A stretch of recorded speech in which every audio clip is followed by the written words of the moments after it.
এদিকে বীরভূমে ফের বোমা বিস্ফোরণ, মৃত দুই। লাভপুরের হাতিয়া গ্রামে বোমা বিস্ফোরণে দুজনের মৃত্যু হয়েছে, আহত হয়েছেন একজন।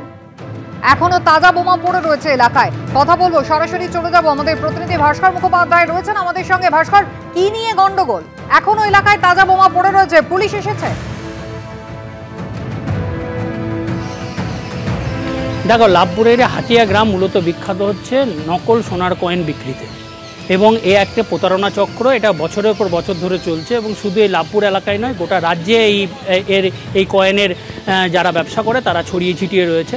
এবং এই কয়েন ব্যবসা কার দখলে থাকবে সেটা নিয়েই কিন্তু গোষ্ঠী সংঘর্ষ। এবং যেটা জানা যাচ্ছে যে মুস্তাকিন, যে মূলত এই কয়েন ব্যবসা চালাতো, সে গত 6 মাস ধরে গ্রাম ছাড়া, এবং সে গতকাল তার লোকজন নিয়ে প্রায় 50-60 জন লোকজন নিয়ে সে গ্রামে ঢোকার চেষ্টা করে।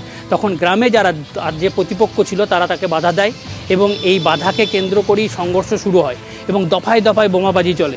এবং আজকে সকালে গ্রামবাসীদের বক্তব্য, আজকে সকালে যখন এই বোমাবাজি চলছিল তখনই 2 জন ঘটনাস্থলে মারা যায় বোমের আঘাতে, এবং তাদের নাম হচ্ছে পিয়ার আলী এবং সাবের আলী।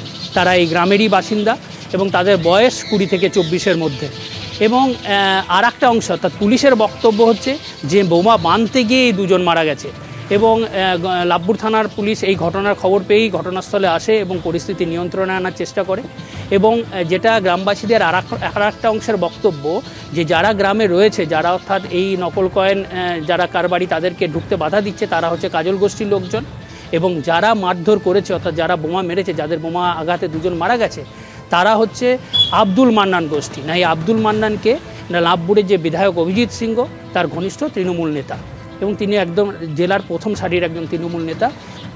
তার বিরুদ্ধে অভিযোগ তুলেছে গ্রামবাসীদের একাংশ, এবং পুলিশ এই পুরো ঘটনা তদন্ত শুরু করেছে। আমরা যখন গ্রামে যাই তখন দেখি যে মৃতদেহ 2টি পড়ে রয়েছে, এবং গোটা শরীরে বোমের আঘাতের চিহ্ন।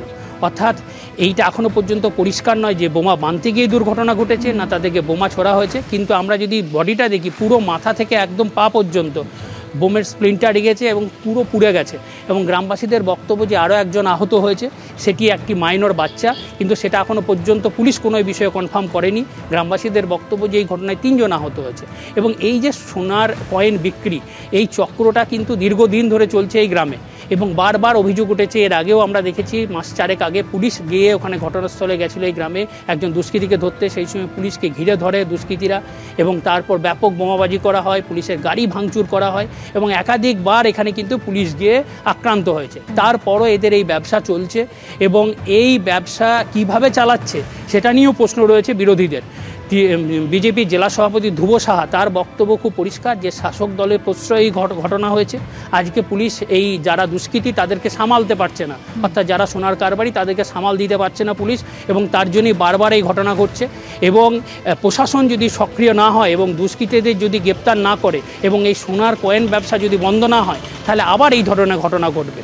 এবং তৃণমূলের মুখপাত্র মলয় মুখোপাধ্যায়ের সঙ্গে কথা বলি, তিনি জানিয়েছেন যে প্রশাসন খুব কঠোর ব্যবস্থা নিয়েছে, পুলিশের পক্ষ থেকেও কঠোর ব্যবস্থা নেওয়া হয়েছে। এই ঘটনায় যারা দুষ্কৃতী তাদেরকে গ্রেপ্তার করা হবে দ্রুত।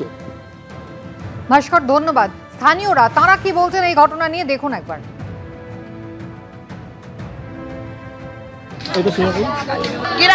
গ্রাম ছাড়া ছিল ওই মহিউদ্দিন, মুস্তাকি, মুরহুদ, ওরা আমার স্বামীকে 6 মাস ধরে এনডিএস কেস দিয়ে জেলে ভরে দিয়েছে, মিথ্যা করে সাজাচ্ছে। সব ওদের ষড়যন্ত্র তৃণমূলের। আমরাও তৃণমূল পার্টি করি, ওরা হচ্ছে মান্নানের লোক। মান্নান ওদের পেছনে আছে, ওরা মান্নানকে টাকা খোয়াচ্ছে। আব্দুল মান্নান লাভপুরের আমাদেরকে অ্যাটাক করেছে। ওরা রাত 1টা থেকে আমাদেরকে বোম চার্জ করে, আমাদের ছেলেরা দড়ি পালায়, আমাদের ছেলেরা লুকাইতে পারে না, আমাদের ছেলেকে রাখতো, ওরা বোম চার্জ করে মার্ডার করে। আমরাও তৃণমূল দল করি, আমরা কাজল থেকে আমাদের 3 জনকে এখন মারা হয়েছে। ওরা আমাদের গোটা ওই এরিয়া ঘেরে নিয়েছিল, ওরা দড়ি পালাইতে গেছে, ওরা বোম দিয়ে এখানে